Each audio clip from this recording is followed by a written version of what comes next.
저희 벌써 1년을 정리할 수 있는 6월이 되었습니다. 2018년도 이제 6개월 정도밖에 안 남은 거죠. 시간이 너무 빨리 가죠. 네, 여러분들 2018년도 처음에 시작하셨을 때에 기대하셨던 기도 제목, 또 소망하셨던 기도 제목들이 아마 있으시죠? 얼마나 이루어지셨습니까? 아니면 정말 기대하지 못했는데 하나님께서 역사하셔서 이끌어 주셨던 은혜를 경험해 보셨습니까? 아니면 진짜 지금도 보이지 않는 그러한 어려움과 또한 답답함과 여러 가지 상황들 속에서 어찌할 바를 모르시고 지금 고민하고 계십니까? 근데 저는 이번 6월에 정말 큰 기대와 소망이 있어요. 솔직히 제가 그 음성 이거를 하자 처음에 딱 얘기를 했는데 반대도 있었어요. 우리 전사님 중에 한 명이 사람들이 듣겠냐? 오히려 방해가 되지 않겠냐? 집중하는 게 좋지 않겠냐? 근데 이번에는 제가 좀 제 나름대로 제가 그냥 밀어붙였어요. 왜 그러냐? 우리 커피아 교회가 정말 지금 6월에는 기도할 때인 것 같아요. 왜? 기도의 문이 열리기 시작했어. 우리가 새벽 기도를 시작하면서 제일 걱정했던 게 뭔지 아세요? 혼자 방송하면 어떡하지? 이게 정말 솔직히 그랬어요. 왜 그랬냐면 강남 선사님이 정말 용기 있게 오려 새벽 기도를 시작했잖아요. 그런데 혼자 한 날이 정말 많았어요. 근데 안 해보셔서 잘 모르죠? 이게 혼자 방송 틀어놓고 혼자 하면 길거리 지나가는 사람들이 보잖아요. 그러면 사람들이 뭐라고 생각해? 쟤 뭐하지? 이게 된단 말이에요. 근데 저희가 눈이 마주쳐요, 그 사람들이랑. 예배를 들어오진 않았는데 사람이 지나가면서 눈이 마주치는 그 상황에서 예배를 인도해야 돼요. 근데 저도 솔직히 좀 그게 걱정스러웠거든요. 그래서 제가 어지간하면 하지 말라고 그랬어. 이게 얼마나 웃겨요. 목사가 예배를 인도하지 말라고 그랬어. 왜? 그렇게 해서 예배가 죽어버릴까봐. 또 인도하는 사람도 기운이 없어질까봐. 또 성도님들도 그 예배에 대해서 너무나 귀하게 생각하지 못할까봐. 그런데 그것이 불꽃이 돼서 전국에 우리가 새벽 기도를 했어요. 근데 제가 처음에 놀랬어. 새벽에 띵띵하고 들어오는데 얼마나 반가운 사람들이 들어오는지 모르겠어. 기대를 안 했어, 솔직하게. 그런데 우리 재직들부터 시작해서 띵띵띵띵 이렇게 올라오는 거죠. 페이스북은 다 체크가 돼요. 근데 이제 우리 전사님들은 체크가 잘 안 돼요. 왜냐면 저희가 교회 이름으로 같이 등록이 돼 있어서 관리자로 우리 전사님들은 뭐 잘 모르겠는데 우리 재직들부터 시작해서 우리 청년들, 우리 성도님들이 막 올라온 걸 보니까 너무 좋은 거예요, 기분이. 근데 그 숫자가 들어왔다는 게 좋은 게 아니라 같이 기도하고 있구나. 그러면서 생각했던 게 어떻게 하면 더 기도에 열심으로 함께 기도할 수 있을까? 그래서 녹음하면 좋겠다. 왜? 찾아서 기도하는 건 쉽지 않지만 들으면 기도할 수 있으니까. 그런데 또 해놓고 나니까 사람들이 좋대요. 기도하기가 너무 좋다라는 거죠. 그래서 저는 이번 6월에 소망이 있어요. 정말 우리 그 기도 제목 하나하나가 정말 응답받는 기도, 더 나아가서는 뚫지 못했던 그 어려웠던 그 막막했던 기도들이 열리는 역사가 일어나기를 간절히 소망합니다. 여러분들 함께 기도해 주세요. 그 기도의 능력이 단순히 나만이 아니라 우리가 함께 그 기도의 열매를 보고 기도로 뚫어가는 그 능력을 우리 커피아 교회가 함께 체험하는 시간 될 수 있도록 함께 기도해 주시면 좋겠습니다. 자, 그런데 제가 요즘 청년들을 딱 보면 어떤 생각이 들까요? 우리 귀한 청년들, 너무나 아름다운 청년들, 너무나 진짜 이렇게 그런 청년들이라고 생각할까요? 근데 자꾸 강남 선생님 자꾸 얘기하는데 우리 강남 선생님 자꾸 그러는 거예요. 왜 이렇게 청년들만 잘해주냐고 저한테 남전대에도 잘해주라고 막 그러는 거예요. 왜냐면 남전대를 예산을 시작하면 전 잘라요. 남전대에는 알아서 하세요. 근데 청년은 너무 자꾸 먹이고 막 주려고 한다는 거죠. 왜 그럴까요? 제가 청년이 더 이뻐서 그럴까요? 그렇지는 않아요. 남전대 얼마 사랑하는데 제가 저는 남전대의 기대가 엄청 커요. 그런데 청년들은 왜 그러느냐? 이제 배우는, 더 나아가서는 미래를 책임져야 될 너무나 귀한 제목들이기 때문에 키우려고 투자하는 거죠. 그런데 청년들이 가끔씩 마음에 안 들 때가 있어요.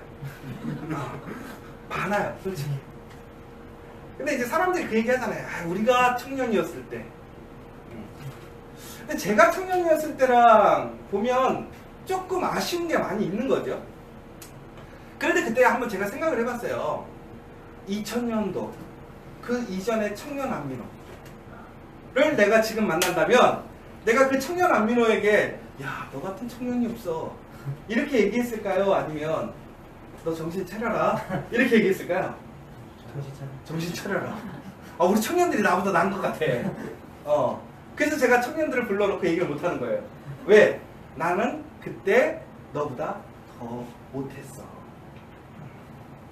그런데 생각해보는 거예요. 왜 청년들 때는 이렇게 힘도 있고 에너지도 있고 그렇잖아요. 혈기가 왕성한 시기임에도 불구하고 왜 이렇게 흔히 얘기해서 기성세대, 중년이 봤을 때 깜짝 놀란 게 제가 중년이더라고요. 40대 이후는 중년이래요. 그러니까 중년들이 청년들을 봤을 때 왜 답답할까? 왜 이렇게 마음에 안 들까? 결국은 이런 이유인 것 같아요. 뭐냐면 우리 청년들이 결국은 보지를 못하는 것 같아요. 그 상황에 묶여서, 현실에 묶여서 정말 아둥바둥 살려고 노력은 하는데 못 보고 사는 것 같아요. 그래서 제가 보니까 그게 답답한 거예요. 그런데 우리 청년뿐만이 아니라 많은 우리 신앙인들이, 특별히 믿음을 갖는 우리 그리스도인들이 우리 청년들뿐만이 아니라 다들 그렇게 사는 것 같아요. 소망은 있어요. 그리고 정말 말씀대로 살고 싶은데 현실이 뒷받침이 안 되는 거야. 내 상황이 안 되는 거야. 그러니까 그 상황에 묶여서 무엇인가 발버둥 치려고 하긴 하는데 보이진 않고 어려우니까 어찌할 바를 모르는 거죠. 그런데 우리는 알고 있어요. 예수님 만나면 된다는 거 알아요. 그리고 이미 예수님 만났다고 우리는 고백해요. 그런데 이거를 다시 한번 얘기해 보자면요. 예수님을 만나면 어떻게 되죠? 눈이 떠질 수밖에 없어요. 안진뱅이가 일어나요. 죽은 사람이 어떻게 되죠? 살아났어요. 그런데 왜 우리는 그 예수님을 만났어요? 엄밀히 얘기하자면 예수님과 지금 우리는 동행하고 있잖아요. 함께하고 있잖아요. 지금 여러분 안에 예수님이 계심을 믿으십니까? 이거 봐.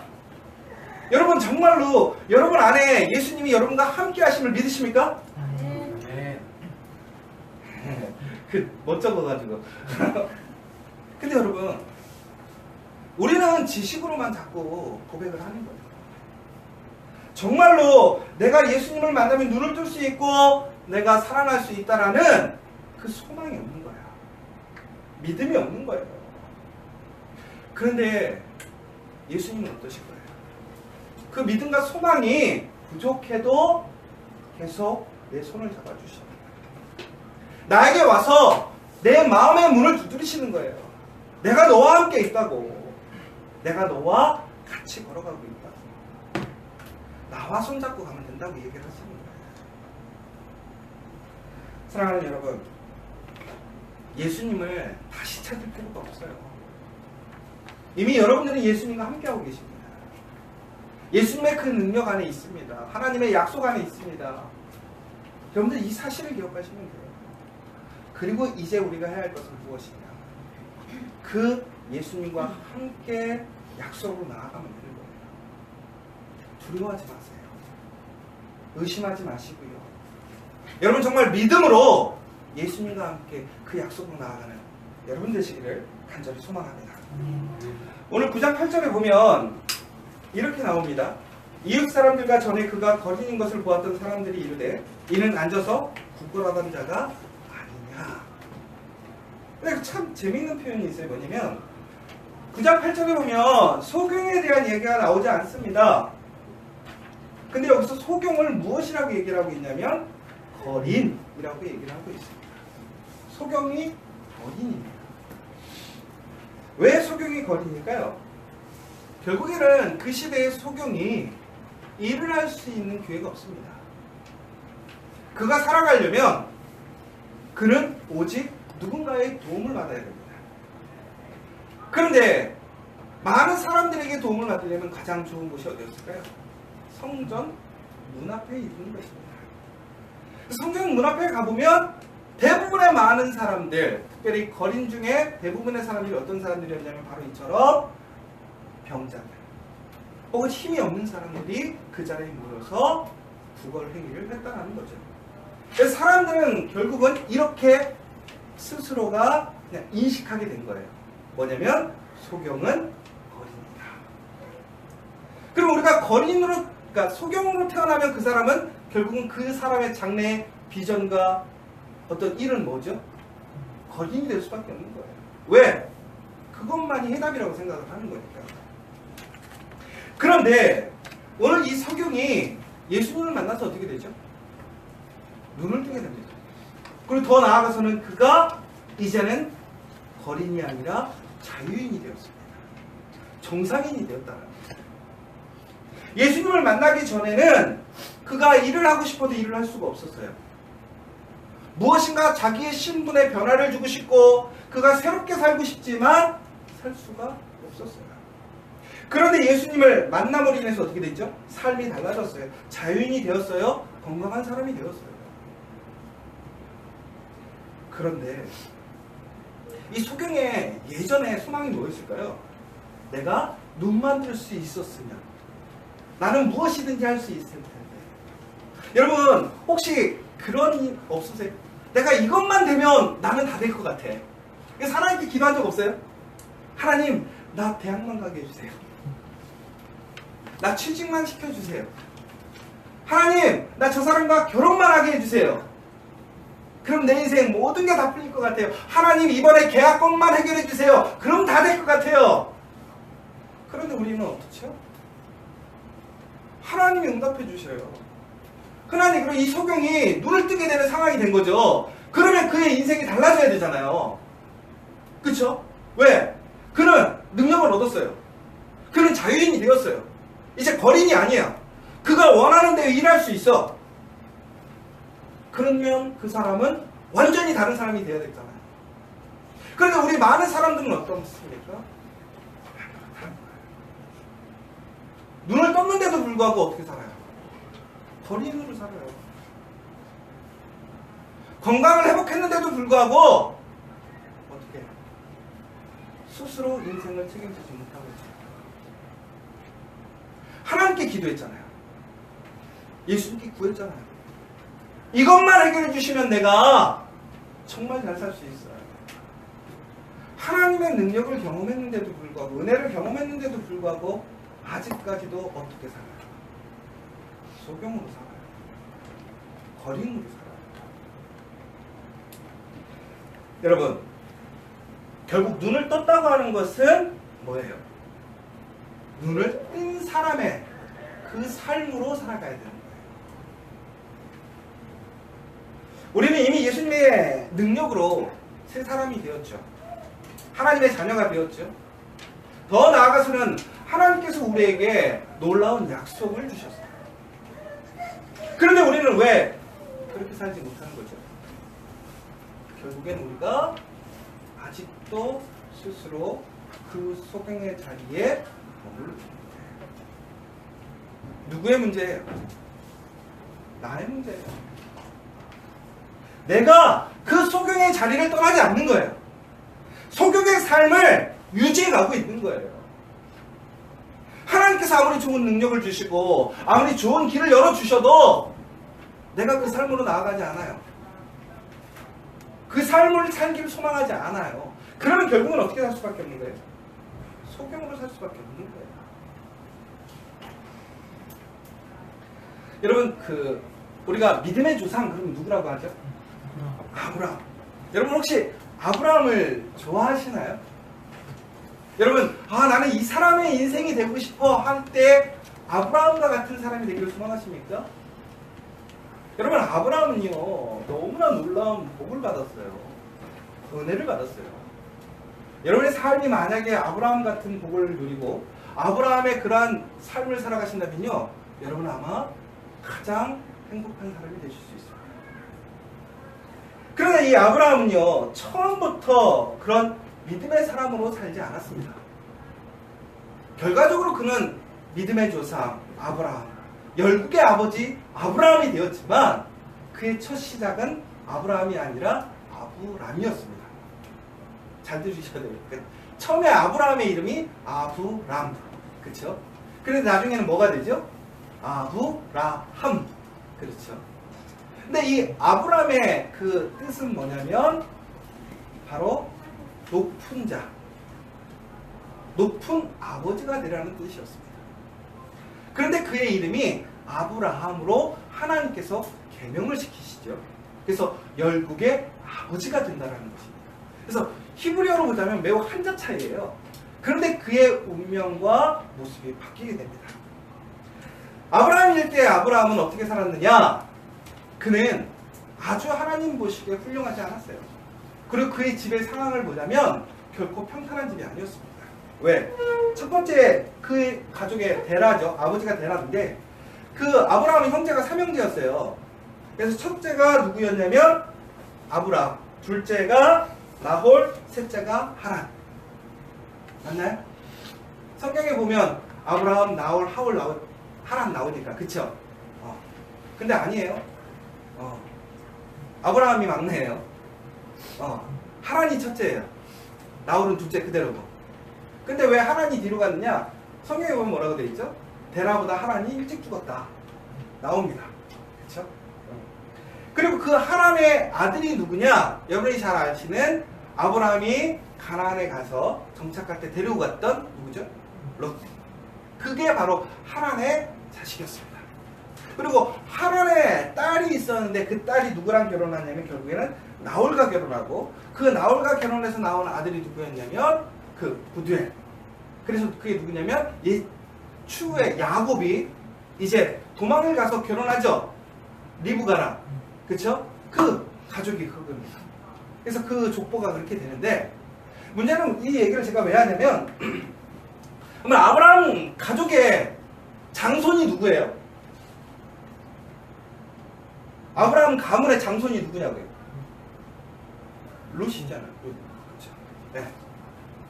그러면 아브라함이 아니라 롯이란 말이에요. 그런데 장손의 역할을 한 사람은 누구예요? 아브라함이란 말이에요. 그리고 전국에는 그 가문에 하나님의 은혜, 복을 받은 사람은 누구였어요? 아브라함이었어요. 그럼 왜 그러느냐? 이게 되게 중요한 포인트인 것 같아요. 이 아브라함은요, 보시면 알겠지만 하나님 앞에 분명한 약속을 받고 나아가게 됩니다. 그리고 그는 그것을 믿고 나아가죠. 그런데 이 롯이라는 사람은요, 아브라함과 함께 동행해서 나아갑니다. 하나님의 약속을 그가 소유하진 않았지만 어떻게 됐죠? 들었어요. 그리고 아브라함과 함께 생활했어요. 근데 중국에는 이 롯의 삶은 어떻게 되죠? 항상 업혀가는 삶, 도움받는 삶이 됩니다. 근데 아브라함은 어땠어요? 도움을 주는 삶을 살게 됩니다. 그렇죠? 그럼 그 차이가 뭐냐 이거예요. 결통적으로 보자면 롯이 장점이에요. 그런데 실질적으로 하나님의 복을 받은 사람은 누구예요? 아브라함이었다는 거예요. 그 차이가 뭐였느냐? 전국에는 아브라함은 하나님의 약속을 믿었어요. 그리고 그 믿음의 약속대로 어떻게 해요? 살고자 노력했다는 거예요. 근데 여러분 여기서 제일 중요한 포인트가 하나가 있어요. 아브라함이 그렇게 살고자 했을 때 100% 그렇게 살았어요? 아니에요. 우리가 아브라함을 믿음의 조상으로 가질 수 있다라고 예전에 제가 설교할 수 있었던 게 뭐였죠? 아브라함이 실수가 많았어. 아브라함의 약점이 많았어. 결국은 무슨 얘기예요? 우리에게 믿음의 조상, 그 믿음의 기준이 되는 아브라함을 우리에게 모델로 삼아주신 이유는 뭐라는 거죠? 너도 될 수 있다는 거예요. 여러분 우리가 정말 엄친아, 그죠? 뭐 그렇게 퍼펙트한 사람, 내가 전혀 따라갈 수 없는 사람이 우리의 모델이 된다면 우리는 아마 그 사람을 전혀 생각하지 못할 거예요. 근데 아브라함의 모습을 보세요. 아브라함의 모습은 결국은 우리의 모습이에요. 우리의 실수, 우리의 갈등, 우리가 생각하는 고민들을 동일하게 갖고 있고 실수하는 모습들을 보여줍니다. 그럼에도 불구하고 아브라함이 아브라함 될 수 있었던 건 뭐예요? 그 하나님의 은혜를 입어요. 그럴 때마다 그는 어떻게 해요? 한 걸음 한 걸음 나아가면서 어떻게 해요? 성장하는 삶을 살아가게 되는 거예요. 결국은 중요한 게 뭐예요? 내가 눈 뜨는 일이 중요한 것이 아니라 이미 우리에게는 하나님의 은혜가 주어졌어요. 하나님의 역사가 주어졌어요. 바로 그 역사와 은혜 가운데서 그 하나님의 부르심 가운데서 어떻게 해요? 그 약속대로 살아가고자 하는 삶의 변화가 있어야 됩니다. 여러분, 오늘 여러분들은 정말로 이제 소경에서 벗어난 그 사람처럼, 그 정상인처럼, 그 다른 사람들의 고백들처럼 네가 예전에 그 사람이냐라는 그러한 삶으로 살아가고 계십니까? 여러분, 이미 예수님을 만났다면 우리의 삶이 변해야 돼요. 우리의 가치관이 변해야 되고 우리의 삶에 대한 태도가 변해야 돼요. 우리의 믿음이 변해야 된다는 거예요. 그런데 여러분, 다른 사람들이 보았을 때 네가 예전에 너 맞아?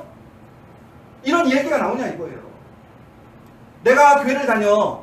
내가 예수님을 만났어. 그럼 우리의 인생이 달라져야 된다는 거예요. 왜?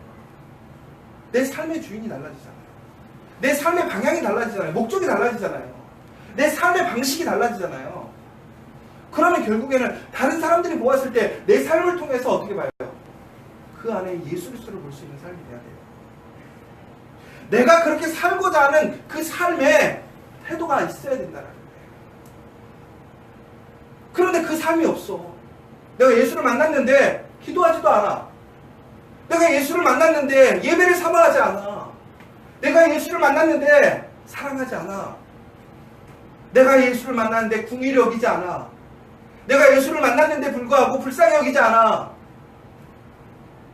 그러면 여러분, 예수를 만난 거예요. 여러분, 우리에게 중요한 것은 예수의 은혜를 경험하느냐 아니냐 아니에요. 누구든지 예수를 믿으면 어떻게 된다고 했어요? 구원을 얻어요. 누구든지 하나님의 자녀가 되는 권세를 얻어요. 하나님의 후사가 되는 능력을 얻었어요. 그런데 우리는 그 믿음으로 진정으로 살아가고 있느냐라는 거예요. 오늘 많은 사람들이 그렇게 고백하죠. 너가 정말 그 사람이냐? 그 사람들이 그 소경을 몰랐을까요? 너무나 잘 알아요. 그 성경문에서 그 수십 년을 구걸하던 그 사람을 사람들은 다 알고 있었어요. 그런데 그의 삶이 달라진 거잖아요. 능력이 달라진 거잖아요. 그가 만약에 눈을 뜨고도 그 자리에 앉아 있었다면, 그가 그 전의 삶과 동일한 삶을 살았다면 오늘 이러한 질문이 나올 수 없는 거죠. 그러나 그는 예수님을 만나서 은혜를 입어요. 능력을 경험해요. 그러자 그는 그 소경의 삶의 자리를 털고 어디로 가요? 정상인의 삶으로 가요. 그런데 문제가 있어요.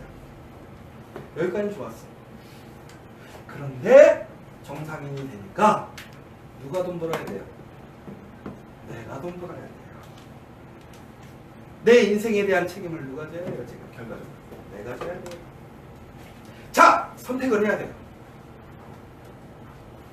소경으로 구걸하면서 한 개의 삶을 살 것이냐, 아니면 예수를 만난 그 눈뜬 사람으로서 내가 자유인으로 하나님의 능력을 증거하는 삶을 살아가게 될 것이냐. 여러분, 우리는 이 둘 중에 하나를 선택해야 돼요.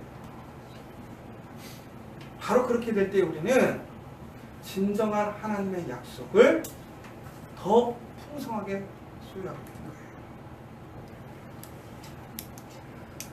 여러분, 창세기에 보면 이 아브라함에게 12장 1절에서 3절에 보면 이런 내용이 있습니다. 제가 하나 읽어드릴게요. 12장 1절에서 3절의 내용입니다. 여호와께서 아브라함에게 이르시되 너는 너의 고향과 친척과 아비의 집을 떠나 내가 내게 보여줄 땅으로 가라. 내가 너로 큰 민족을 이루고 내게 복을 주어 내 이름을 창대하게 하리니 너는 복이 될지라. 너를 축복하는 자에게는 내가 복을 내리고 너를 저주하는 자에게는 내가 저주하리니 땅의 모든 족속이 너로 말미암아 복을 얻을 것이라 하실지라. 하나님의 명령에 순종하고 그의 삶을 하나님께 맞춰가는 사람들에게 주어지는 복, 그 아브라함의 복이 뭡니까? 중국에는 네가 복이 된다는 거예요. 네가 복이 된다. 사랑하는 여러분, 저는 여러분이 다른 사람에게 얹혀서 살아가는 사람, 도움을 받는 사람이 아니라 여러분이 복이 되기를 소망합니다. 여러분이 다른 사람을 살리고 도와줄 수 있는 그 사람이 되기를 원합니다. 여러분에게 그 능력이 있다는 거예요. 그 약속이 있다는 거예요. 여러분 그걸 믿으세요? 여러분 소망하세요. 남에게 기대고 남의 도움을 요구하고 남이 도와주지 않으면 살아갈 수 없는 그런 비참한 인생이 아니에요. 여러분 이제 하나님이 여러분들을 자유하게 하셨다는 거예요. 능력의 하나님의 자녀로 세우셨다는 거예요. 여러분에게 정말 강력한 하나님의 후원이 생겼다는 거예요. 그럼 우리가 어떻게 살아야 돼요? 하나님의 자녀로, 하나님으로 인하여, 예수 그리스도로 인하여 강력한 삶을 살아야 되지 않아요? 우리의 모습을 증거하고 다른 사람에게 복이 되어야 되는 사람이 되어야 되지 않아요? 그래서 제가 이제 한소병원에서 이 본문을 가지고 설교한 적이 있었는데, 그래서 제가 이 얘기를 했어요. 재밌는 게 3절에 보면 너를 축복하는 자에게는 내가 복을 내리고 너를 저주하는 자에게는 내가 저주하리니 라고 나오거든요. 이게 정말 놀라운 게요, 하나님의 사람, 하나님의 은혜 안에 말씀으로 살아가는 사람에게는 아주 강력한 힘이 있는데, 뭐냐면 그 사람을 축복하는 사람에게는 어떻게 된다고요? 축복해주고, 저주하는 사람에게는 어떻게 된다고요? 저주하게 된다. 그래서 우리가 어디 가서 막 너 나한테 함부로 얘기하지 마라, 내가 무서운 사람이다, 이렇게 얘기하라는 게 아니라, 여러분 여기서 나로 인하여 다른 사람들이 운명이 갈라진다는 걸 여러분 기억하셔야 돼요. 이게 무슨 얘기냐면, 내가 선한 모습으로 다른 사람에게 복이 되었을 때 그 사람들이 나를 축복하게 만들 것인지, 아니면 내가 시험이 되어서 그 사람들이 나를 저주하게 만들 것인지를 여러분 생각해 보세요. 오늘 본문의 내용은 그게 아니죠. 분명히 뭐냐면 우리에게 하나님의 그 사람으로서 인정해주는 사람들에게는 복을 준다는 거예요. 하나님을 반대하고 저항하는 사람들, 그리고 나를 저주하는 사람들은 어떻게 하신다는 거예요? 그 사람들을 하나님께서 저주케 하시겠다는 거죠. 근데 더 나아가서 생각해 보자는 거예요. 내가 정말 하나님을 만난 사람이야. 그래서 내 모습을 통해서 사람들이 은혜를 경험하고 하나님을 소망하게 되는 사람들에게는 뭐가 되는 거예요? 복이 되는 거예요. 그런데 내 모습을 내가지고 매 시험 들어, 내가 정말 그리스도인들을 저주하고 싶어, 그렇다면 그 책임이 누구에게 있나요? 저는 여러분들이 정말 복의 통로가 되었으면 좋겠어요. 여러분을 통해서 정말 여러분을 축복하고 하나님을 소망할 수 있는 일들이 일어났으면 좋겠어요. 결국에는 그 소경에 뭐라고 그러냐면 이렇게 고백합니다. 9장 9절에 보면 어떤 사람은 그 사람이라, 어떤 사람은 아니라 그와 비슷하다 하거늘 자기 말은 내가 그라 하니. 여러분 우리가 과거에 어두운 모습들이 있어요. 흑역사라고 하죠. 사람들에게 보여주고 싶지 않은 그 모습. 제가 처음에 얘기했던 제 청년의 시절 그 20대의 모습과 지금 우리들의 청년들의 모습을 보면 저는 흑역사라고 할 수 있어요. 그럼에도 불구하고 내가 그때 그렇게 살았음을 인정할 수 있는 것. 왜? 오늘 내가 예수로 인하여 세상을 살게 되었으니까. 새 능력을 살게 되었으니까. 새로운 소망, 새로운 기쁨을 가지게 되었으니까 내가 그 사람이었음을 고백할 수 있는 거예요. 여러분, 내 과거에 대해서 여러분 두려워하지 마세요. 자존심 상해하지 마세요. 과거는 과거일 뿐이에요. 오늘 우리는 예수 그리스도로 인하여 새 사람이 되었어. 새 능력이 되었어. 이제부터 우리는 오늘의 내 모습이 그 사람이 하나님이 기억하는 사람이고 하나님의 복의 사람이 될 수 있다는 거예요. 여러분, 그 복의 사람이 되었으면 좋겠어요. 그리고 내가 그 사람이었음을 증거함으로 더욱더 하나님께 영광을 돌리는 여러분과 우리 커피와 교회가 되기를 간절히 소망합니다.